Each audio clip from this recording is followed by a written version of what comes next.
Welcome to this deep dive into one of the most fundamental tools in statistics, the z-score. Have you ever wondered how we can compare things that are measured on completely different scales?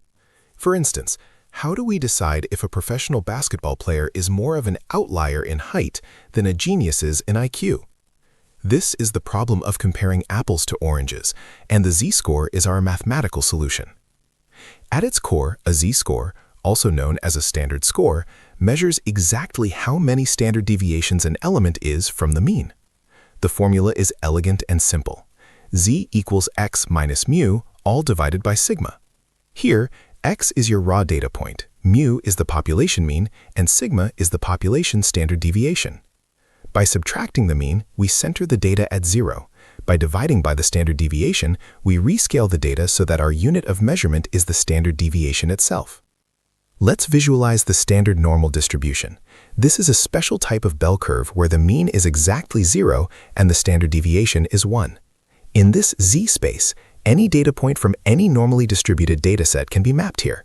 According to the empirical rule, or the 68-95-99.7 rule, approximately 68% of all data points fall between a z-score of -1 and 1. About 95% fall between -2 and 2, and a staggering 99.7% fall within 3 standard deviations. Why is this so powerful? Because it allows for universal comparison. Imagine two students, Alice and Bob. Alice scores 85 on a difficult math test where the mean was 70 and the standard deviation was 10. Bob scores 90 on a much easier history test where the mean was 80 and the standard deviation was 5. On the surface, Bob's 90 looks better. But Alice's z-score is 1.5 while Bob's is 2.0. This means Bob actually performed better relative to his peers, as he is further into the right tail of the distribution.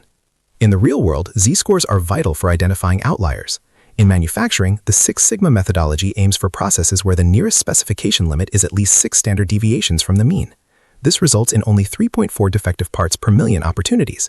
In finance, the Altman z-score is a famous formula used to predict the probability that a firm will go bankrupt within 2 years.